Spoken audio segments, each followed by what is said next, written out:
Greetings from South Korea. I am Arirang News AI anchor. Here is the news making headlines today.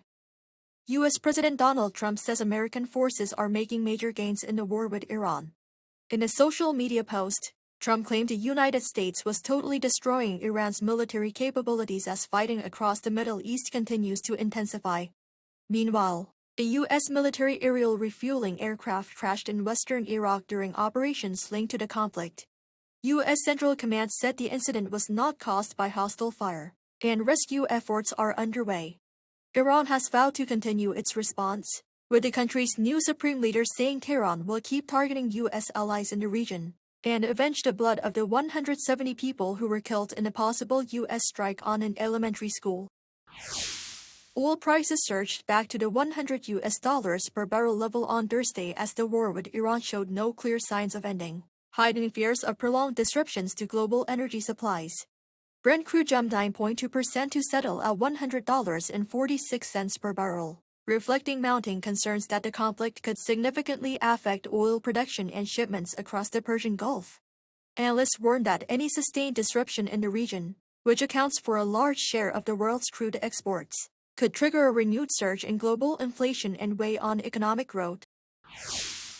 The national average gasoline price at gas stations as of Friday at 10 a.m. hit 1,883.79 Korean won, or roughly $1.26. This is around 15 won lower than the previous day and marks the third consecutive day of decline even as global oil prices hit $100 per barrel and continue their upward trend. This comes as the South Korean government has implemented a temporary price cap on domestic fuel. The government will review and reset these maximum prices every 2 weeks, taking into account developments in the Middle East and global oil trends. It is also preparing additional measures, such as potential fuel tax cuts and targeted subsidies for vulnerable groups if the situation worsens. President Lee Jae-myung is set to meet the leaders of Indonesia in France next month as they travel to South Korea on state visits. In a written briefing on Friday, Blue House spokesperson Kang Yoo-jong said Lee will sit down with Indonesian President Prabowo Subianto on April 1st for talks on advancing their special strategic partnership. President Subianto last visited South Korea last October for the APEC Leaders Summit. Then on April 3rd, Lee will hold a summit with French President Emmanuel Macron. The trip will be Macron's first to Korea, and the first state visit by a European leader since Lee took office. The two leaders are expected to discuss cooperation in trade, advanced technology, as well as regional and global issues.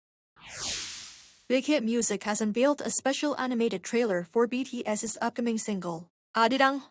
Inspired by the first ever recording of the folk song in Washington, D.C., back in 1896. The video follows 7 young men who take the song across the Pacific to the global stage. The agency stated the film aims to share the deep emotional roots of Korean culture with a global audience.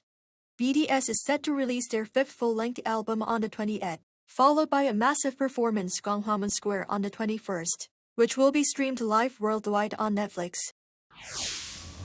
That is all from me today. Thank you for watching.